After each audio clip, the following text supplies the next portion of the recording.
Meeting of the Oregon Criminal Justice Commission to order at 10:03 a.m. Ken, will you call the roll? Yes, it'd be my pleasure, Chair. Don't think he's arrived yet, but I'll call him anyway. Commissioner Auxier? Commissioner Beach? Present. Commissioner Bovet? Commissioner Camphy? Present. Commissioner Tapia? Present. Commissioner Przansky? And Chair Brooks. Present. We have a quorum to do business, and I will also reach out to Commissioner Auxier just to ping him too, in addition to Jenny. All right, thank you. Do we have anyone for public comment or anyone that is here that would like to provide public comment that didn't sign up?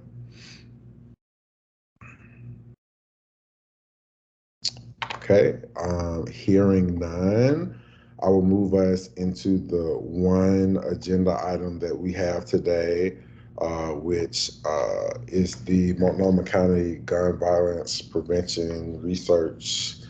Y'all heard the proposal last week. Mike was here. He talked about it. We were going to punt it to our next meeting. I had some follow-up conversations with some folks and wanted to bring the commission back together more sooner than later. And since I did, Ken, I know you're on here to give an overview, but I'm going to kind of take the ball here for a second. I will gladly defer, and I also just heard from Commissioner Auxier he is having computer trouble, but is signing on as we speak. Okay. So I'll actually just give him a few seconds to sign on. Seems like everybody's having tech issues. Wi-Fi and cameras and all these things. So yeah, we're going back to campus. So just a little empty space talk. Nike brings employees back to campus next week. And everybody is very nervous about what that means for technology because we've gotten so good at working remotely, but we will figure it out. So yeah. I actually go ahead and start with my remarks.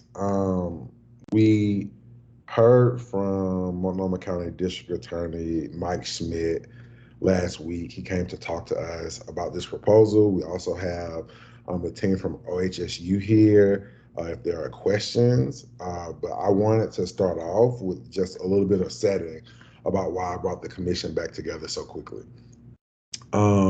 As we were meeting last week, news was pouring out in Portland about 4 teenagers who had been shot Sunday night. One, Lamarcus Brazil, who died on the scene, a 17-year-old student at David Douglas, a district he's been in since he was in kindergarten. The other 3 students, 14, 15, and 16 years old. One who required major surgery, to my understanding, multiple surgeries to survive. And that is the 31st homicide in Portland this year. And I'm going to try not to be emotional about this, but we have to do something. And I think we have to do something now. I think it's a lot. I think if we can solve for what's going on in Portland, we can solve for gun violence in the state, because Portland is clearly ground zero for however this epidemic is impacting our communities. And I am very sensitive to the fact that as we were meeting, a mother was grieving the loss of her child, who was randomly gunned down the night before we met.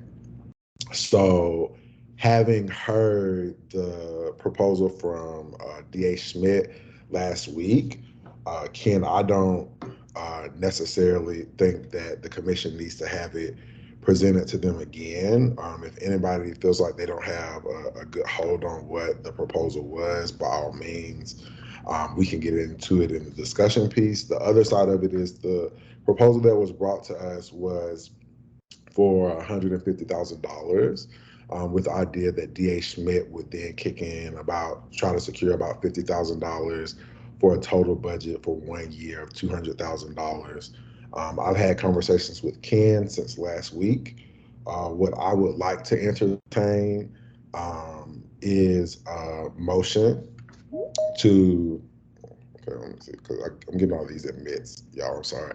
What I would like to entertain is a motion to fund the proposal at $400,000 over 2 years out of the same pot of money that we were going to pull the 150 out of over 2 years, because even as the team gets together and they get a grant writer and they're seeking funding, if you all know, if you've done grant proposals before, that's 18 months at a minimum before that money is going to hit the door.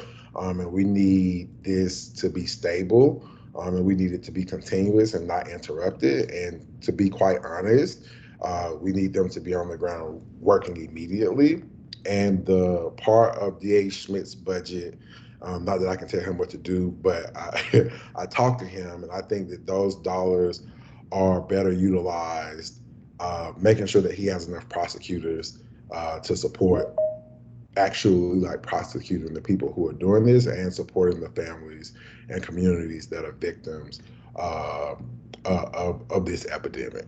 And so that is how I would like to move forward. If there's a motion and a second, then we can discuss and we can ask questions of the team, but I'll be quiet now.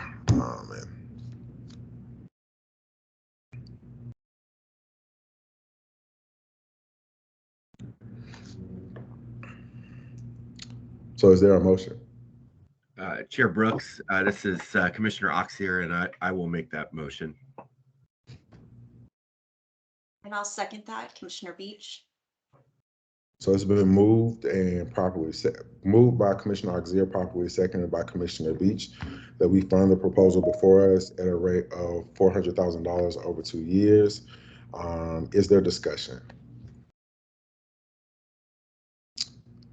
Commissioner Tapia. Thank you, Chair Brooks. I think I'm mostly responsible for the reason that the issue wasn't voted on in the previous meeting. So I did want to express my thoughts and reservations as written. And my reservations center solely on the inclusion of suicide as part of the definition of gun violence. A quick review of the project proposal equally concentrates on suicide as it does homicides. I fully appreciate Chair Brooks' presentation, particularly as it pertains to gun violence homicides. My reservation number one is that suicide is not a criminal matter. Never has been, likely never will be. And it would help me to better understand how this fits into CJC priorities, to hear from Director Sanchagrin about what CJC priorities are met by researching Multnomah County suicides. My understanding of the CJC priorities have to do with reducing recidivism and reducing prison population, neither of which is accomplished by setting suicides. Just so that this record is clear, between this hearing and the previous, I had several emails with Director Sanchagrin inviting communication with DA Schmidt and making it fairly clear that my only reservation in supporting this proposal had to do with the suicide component. To the best of my knowledge, I didn't receive an email, a phone call, and to the best of my knowledge, the proposal is as written, not amended in any way. At this point, I'm opposed to it, but I would like to hear from Director Sanchagrin if there is a CJC priority that I'm not thinking of that fits squarely with spending money, CJC and state money, to research suicides. So before Ken answers, I want to say a couple of pieces. Thank you, Commissioner Tapia, for raising your concerns. So I think that when we talk about what the mission of the CJC is, statutorily, one of our key obligations is to develop and maintain a state criminal justice policy and comprehensive long-range plan. I think that the epidemic of gun violence is squarely within that. I think that once you review the proposal, because I went back after understanding your concerns and looked at it, it's clearly stated in the proposal that the sharp focus in Multnomah County is homicide. It says that they would like to expand at some point to start looking and considering other types of gun violence, but it's clear that the sharp point right now and into the foreseeable future is homicide. Which is the criminal aspect of gun violence. I think that there are varying schools of thought about whether or not there could potentially be criminal liability in relationship to suicide. I don't think that's something like for us to debate because like we don't set policy around that and we also don't write the law. And then I also, because DA Schmidt is not here, want to clear up or to give full context to the you didn't receive an email or a phone call, and the email chain between yourself, Director Santrogen, and myself. He suggested that you reach out to DA Schmidt, and you then responded that DA Schmidt should reach out to you.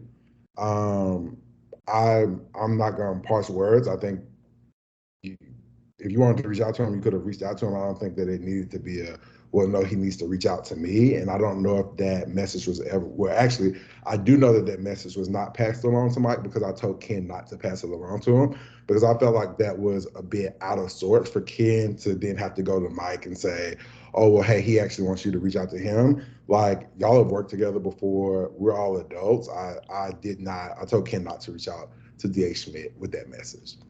And Ken, you're free to speak for yourself at this point, but I want to provide some context before you answer. Thank you, Chair.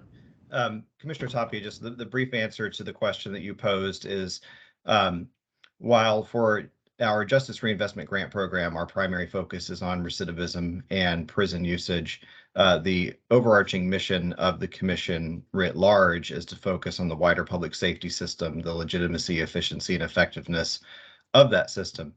And I believe that through the research that could be conducted in this type of proposal, if there are commonalities that exist between what we would think of as more violent homicide, gun crime, and suicides occurring with firearms, then it would be important to know those commonalities and to try to improve our overall system within the state.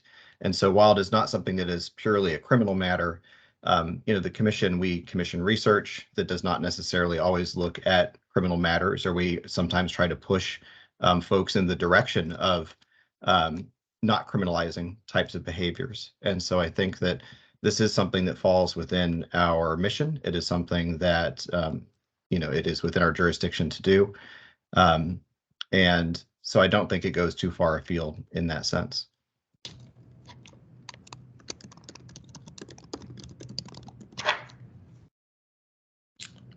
Commissioner Tapia. Just a quick response. I think it is odd. It would be odd for a commissioner to reach out to an applicant to express directly the opposition and attempt to influence that applicant to change their application. If that applicant wanted direct feedback, then I believe that that is the correct flow of information. While I expressed specific reservations, it does have to do with my background as a civil attorney, not as a criminal attorney like many of you are, and particularly having to do with wrongful death lawsuits against government entities. My view of the Criminal Justice Commission aligns more with the main priorities, as Ken had mentioned, in terms of reducing recidivism and reducing prison populations. And to the extent that the definition can be expanded, I am not as fully aligned with that. I think I've spoken my piece. I do understand that there are strong opinions about the inclusion. I do understand that the strong focus being homicide. You would have my support if this was an investigation about homicides and we were asked later on, for instance, at the conclusion of the 2 years when this is asked to be reviewed for an expansion, we could take it up then. I understand that's not the motion. That's all. Commissioner Campbell, you had your hand up. Thank you. Yes, my question is financial in nature. I am just curious where the 400,000 is coming from, and to be clear that we are not overspending or dipping into funds that we shouldn't be dipping into. Could I just get some clarity around where the money's coming from? Ken? Yes, thank you for that question, Commissioner Camphy. Our plan in this case would be to amend either one of our pre-existing or to add this into our 2022 JAG award. This is funds that we believe at the commission that we can support transitioning over to this project. Traditionally, we have dedicated the majority of our funds, but not always all of our funds from JAG into specialty courts. And both with the funding that we have remaining following the lawsuit that we were involved in with the previous presidential administration, we believe that we have enough extra funds to be able to fund this through JAG.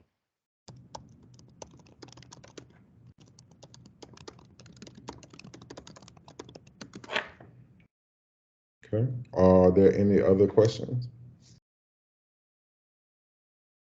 Hearing none, Ken, will you call the vote? It'll be my pleasure, Chair. Commissioner Auxier, Yes. Commissioner Beach, Yes. Commissioner Bovet is absent. Commissioner Camphy, Yes. Commissioner Tapia, No. and Chair Brooks. Yes. The motion passes, Chair. Okay, thank you. Dr. Francesco, Dr. Carlson, thank you all on behalf of the commission. I'd just like to thank you all for being here. Thank you all for the very important work that you all are going to delve into on behalf of Multnomah County, the entire community, and Godspeed. With that being said, that's the only matter of business for today. So I will adjourn the meeting at 10:21 a.m.